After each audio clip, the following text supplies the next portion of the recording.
Son las 10:30 de la mañana en la República Argentina, tenemos 27 grados en el barrio del Abasto, mucho calor para hoy, 34 a la tarde, en un rato desarrollo este tema, pero vamos a hablar de los aumentos, algo que preocupa mucho, los aumentos de precios. En 3 días se conocerá el índice de inflación del mes de diciembre, se presume que dará más alto de lo que se esperaba, y para hablar de ese tema, entre otras cuestiones, está Javier Milei con nosotros. Bienvenido, Javier, ¿cómo estás? ¿Qué tal? Un gusto de estar con ustedes. Igualmente, reconocido economista, a quien en los últimos años hemos visto mucho en televisión. Sos casi un tertuliano de televisión, además de economista. Sí, es parte de mis actividades divertidas. Ahí está. O sea, lo hago como un pasatiempo. Claro. Digo, porque que hace economía hace más de 20 años. Sí, no. Aparte de economía es sinónimo de malas noticias, por lo general, ¿no? Es raro ver a un economista que lo invita a decir, che, qué bien que anda todo, ¿no? Desarrolle. Por lo general, siempre cuando hay problema grave, o no grave, pero siempre un problema. Mira, pasa lo mismo que cuando vas al médico. Vos no vas al médico porque sí. Y en general te suele dar malas noticias el médico. Claro. O sea, lo interesante es que cuando el médico te dice algo que no te gusta, acatás y corregís, ¿no? Ahora, cuando los economistas te dicen lo que no te gusta, los insultan, ¿no? Claro. O sea, te vienen con argumentos que verdaderamente vos decís, ¿tiene idea lo que está diciendo? Te dicen, no, porque ustedes se fijan en los números, no en la gente. ¿Y qué creen que hay atrás de los números? ¡Gente! O sea, claro. digo, es una forma simplificada de poder medir el problema, ¿no? Bueno, entrando en las malas noticias, tarifas y servicios todo aumenta, dice el título. Las prepagas aumentan desde febrero, es el 6º aumento en un año. Las naftas vuelven a aumentar. Bueno, me gustaría empezar compartiendo la información concreta, si tenemos números de los que agarran, ¿no? Hicimos un recopilado de los aumentos más importantes de la última quincena de diciembre y lo que nos espera para enero. Fíjense, ¿no? En este caso empezamos del último aumento a el anterior, ¿se entiende? De lo último a lo más viejo. Combustibles fue la última noticia, entre 6 y un 7%, las prepagas un 4% van a aumentar, pero insisto, es el último aumento, el año pasado ya habían aumentado en 30,9%, o sea, ya más que la inflación. Los colectivos, pusimos el boleto mínimo para simplificarlo, ¿no? 6 pesos cuesta hoy, 10 pesos costará en junio. Los trenes lo mismo, la línea San Martín y Mitre, por ejemplo, que hoy cuesta 4 pesos el mínimo, pasará a costar 6,75 en junio. Peajes, un 37,5% de promedio, en Capital Federal estamos hablando.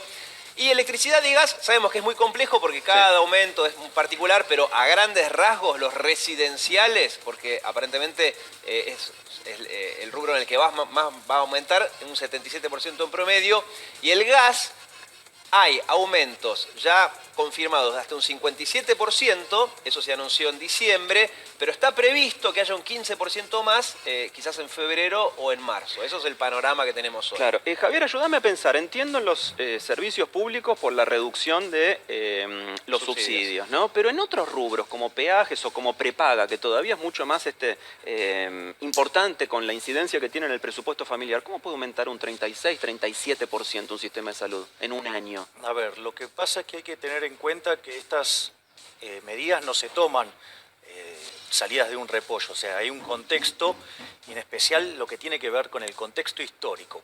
Yo les voy a dar un orden de magnitudes. Desde el 2002 hasta que se fue el kirchnerismo, ¿sí?, los precios se multiplicaron por 11, ¿sí?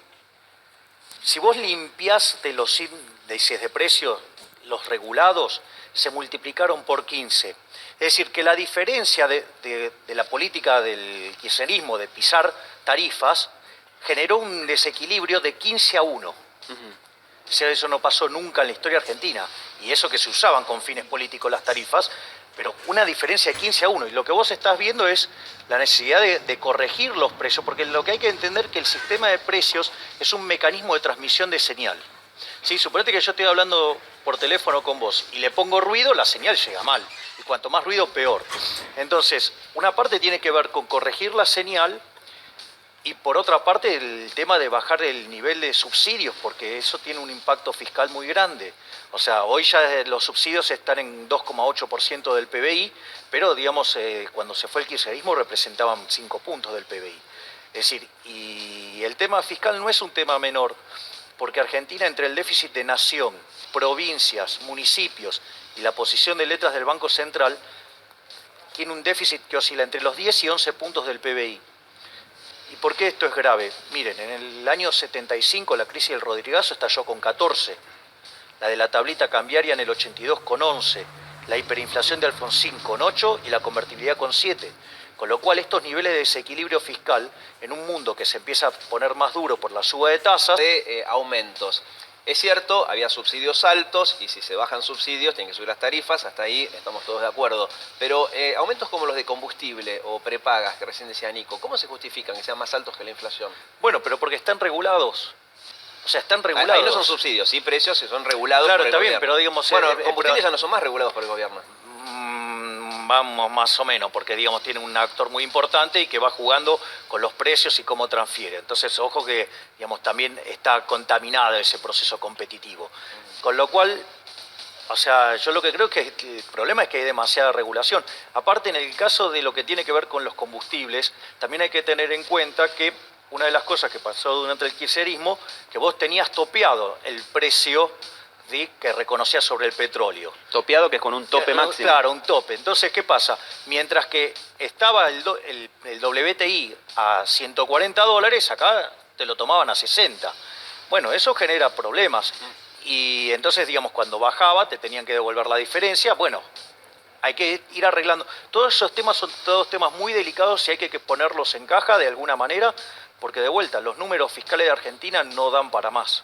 Claro, un tema es la discusión entre la macro y la microeconomía, Claro. ¿no? Vos sos especialista en macroeconomía. Bueno, Yo soy especialista en crecimiento. en crecimiento, ahí está. Esta semana se publicó en algunos diarios que nadie podría sospechar de hacer oposición al gobierno actual, encuestas que muestran que bajó mucho la imagen, sobre todo del presidente, y el punto crítico son los aumentos. La gente... Le preguntaban puntualmente a algunas encuestadoras, y allá los encuestadores hablaron por las radios, les preguntaban, ¿está de acuerdo con los aumentos? Sí, pero no tanto y tan seguido, ¿no? Entonces, ¿cómo se puede ajustar eso? Sobre todo cuando las paritarias van muy atrás de los aumentos. Sí, ahí ese es un buen punto que ustedes están haciendo, porque cuando vos tomás las encuestas, lo que más le molesta a la gente es la inflación. Y ahí hay varios problemas. Hay un problema que tiene que ver con la estrategia que decidió seguir el Banco Central para bajar la tasa de inflación. Digo, aclaro que desde mi punto de vista Sturzenegger es el mejor presidente del Banco Central de la historia. Y que en el año 2016 se evitó una hiperinflación. Es decir, todas esas levacs enormes que ves y todo atemorizado por mañana qué va a hacer con la tasa, bueno, tiene que ver con eso. Es decir, todas esas levacs que tiene es el fruto de haber evitado una hiperinflación en el 2016. Lo que pasa es que desde el 1 de octubre del 2016 el Banco Central cambió de estrategia para trabajar con la inflación. O sea, vos para bajar la inflación tenés tres métodos, por decirlo de alguna manera. Uno es anclar el tipo de cambio, es como cuando tenés tipo de cambio fijo, ¿no? Claro. Como era la convertibilidad. El 1 a 1. Como era el 1 a 1, ahora Sí. podría ser 1 a 20. Ponele, Sí, pero lo pones por ley. Bien, Decís, bueno, el exacto. dólar es 1 a 20, listo, chau. Sí, no o cotiza más. te dice el Banco Central, yo voy a intervenir, voy Claro. a mantener fijo el tipo de cambio. Ese esquema lo que permite es bajar muy rápidamente la inflación, ¿sí? Pero ¿cuál es el problema? Si vos recibís un shock externo, generás una recesión interna, si el shock externo es negativo. Otra estrategia, que es la que sostenemos con mi colega Diego Giacomini, que es controlar los agregados monetarios. ¿Sí? Vos determinás fijo la cantidad de dinero que hay en la economía. Eso también es un mecanismo muy efectivo para bajar la inflación, pero tarda 18 meses en dar resultado. Y después tenés este mecanismo que tomó Sturzenegger a partir del 1 de octubre del 2016, que es esto del inflation targeting, donde ahí lo que se coordina son las expectativas vía la tasa de interés. Entonces, ¿qué es lo que pasa? Si todos los agentes se coordinan en expectativas más altas porque no le creen al Banco Central, termina convalidando monetariamente el Banco Central y termina habiendo más inflación. Entonces, desde mi punto de vista, si bien el trabajo de Sturzenegger hasta el 1 de octubre del 2016 es impecable, digo, después, para mí, equivocó el modelo y este modelo justamente te genera estos problemas que te convalida monetariamente esos aumentos que vos, por ejemplo, describiste recién, con tipo de cambio fijo o con cantidad de dinero fija, no te generan inflación, porque esos precios que suben tienen que tener otros que bajen del otro lado. Claro. Cuando vos tenés metas de inflación como usa el Banco Central, como vos le vas a pedir plata para pagar esos precios, ¿qué es lo que estás haciendo? Estás convalidando. Entonces por eso se genera inflación. Ahora, mañana hay toda una expectativa porque, en teoría, el Banco Central va a anunciar una nueva tasa de referencia, ¿no? Vamos a estar todo el día hablando de la tasa que fija Sturzenegger, etcétera, etcétera. Ampliando lo que recién contabas, que fuiste bastante claro, ¿nos podrías resumir ¿cuál es la importancia de subir o bajar esa famosa tasa de referencia? Porque yo escucho mucha gente diciendo que la tasa está tan alta que, no sé si es un argumento muy simple, vos me dirás, que en la Argentina es mejor invertir en Levax que poner la plata en un ámbito productivo y dar trabajo, por ejemplo. Entonces, ¿cuál es la importancia del anuncio de mañana? A ver, el Banco Central tomó este esquema que se llama metas de inflación utilizando la tasa de interés. Entonces, cuando ve que la inflación se recalienta, tiene que subir la tasa de interés. ¿Para qué? Para que la demanda en la economía se contraiga y no haya presión sobre precios. Es decir, que para que la gente, en vez de poner esa plata en circulación, compre bonos Sí, o letras, exactamente. Y esa plata no esté circulando. Exactamente. Entiendo. Es decir, lo saca con este instrumento que se llama Levax. Bien. Es un mecanismo de esterilización monetaria. Es un mecanismo para sacar plata de la calle. Y cuando, digamos, la economía está más floja y los precios están, digamos, no están subiendo al ritmo que planea el Banco Central, tiene que bajar la tasa de interés. Si vos te fijás, la tasa de inflación se ha acelerado. Sí. Con lo cual, en principio, mañana tendría que anunciar suba de tasa. Pero también esto se da en un contexto donde hubo una conferencia de prensa en la cual, digamos, participó Sturzenegger, Marcos Peña, Duhovne y Caputo, donde se hizo muy mal eso y terminó dinamitando la reputación del Banco Central. Hoy el Banco Central no es creíble, ¿sí? ¿Por qué? Porque se lo mostró permeable o que lo avanzó la política. Y cada vez que gana la irracionalidad de la política, siempre la economía sufre, o sea, y en el fondo, digamos, se va a manifestar con más inflación, ¿sí? Y con más castigos sobre los vulnerables. Entonces, digo, eso no es un tema menor, porque atrás de eso también está todas las fluctuaciones que ha tenido el dólar en estos días, que no es ni más ni menos que el peso está perdiendo valor, porque en el fondo la imagen que te transmitieron es: mira, cada vez que haga falta financiar al fisco, nosotros nos vamos a llevar puesto al Banco Central y vamos a emitir todo lo que haga falta. Y eso hace que vos esperes que haya más inflación, no menos inflación. Con lo cual, por eso fíjate que se anunciaron, viste que el Banco Central tenía metas del 10 y el mercado esperaba 15. ¿Qué hicieron? Llevaron las metas a 15 y ahora el mercado espera 20. Es decir, entonces... Claro, se va corriendo la zanahoria. Claro, porque, a ver... Pasa, otros decían, bueno, pero si el gobierno no admitía que realmente la inflación iba a ser de 15 y no de 10, iba a llegar diciembre de este año y iba a perder credibilidad. Al menos No, ese era el bueno, argumento. pero así lo hiciste de la peor manera, porque hiciste explotar la reputación del central, con lo cual hoy no le crees al Banco Central. Claro, antes no le querías al gobierno, ahora no le querés al central. Bueno, A pero alguno no le vas a creer. No, sí, pero esto no... Mira, vamos a ponerlo en estos temas. Vos tenés la política fiscal y la política monetaria. Suponete que tenés 2 hijos. Uno se lleva 2 materias, ¿sí? Y el otro se lleva 10 materias. ¿A vos se te ocurriría castigar a tu hijo que se lleva 2 materias y obligarlo a que se parezca al que se lleva 10? Claramente no. Bueno, la política fiscal es el que se lleva 10 y la monetaria es el que se lleva 2. Bueno, digo, vos no podés estar atacando al que hace bien el trabajo. Tendrías que corregir la política fiscal. De hecho, uno de los grandes errores del año pasado, porque ponele, en enero del año pasado se lo echó a Melconian por hacer bien su trabajo y se lo puso a González Fraga.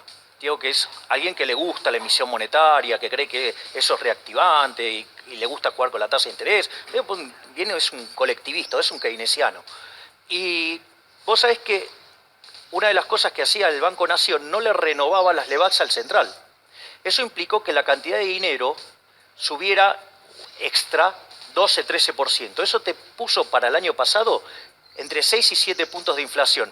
Restale a lo que va a quedar el año, ponele 24, restale 7. Estás en 17, o sea, con lo cual, si no hubiera sido porque Jefatura de Gabinete echó a Melconian por hacer bien su trabajo y puso a alguien para hacer mal el trabajo, pero eso sí, sirve para ganar elecciones, transitoriamente, entonces, bueno, ahí tenés esas diferencias. Cada vez que la política se mete adentro de la economía, le hace daño. Ahí está. Mañana vamos a ver entonces el tema de la tasa y el jueves la inflación. Son los números que tenemos por delante que van a mostrar como un termómetro cómo va la economía. Javier, ya que sos un hombre que no te tomás vacaciones, te vamos Vivo a de invitar vacaciones. por esto, viví de vacaciones. Y vivo Qué cerca del afortunado. canal. Y vivo cerca del canal. Dice que vive de vacaciones porque trabaja de lo que le gusta. Exactamente. Ahí está. Te vamos a volver a invitar un día. Placer. Así que si nos venís a visitar, te Será un recibiremos gusto. con alegría. Muchas Muchas gracias, gracias. Javier. Gracias a vos. Gracias.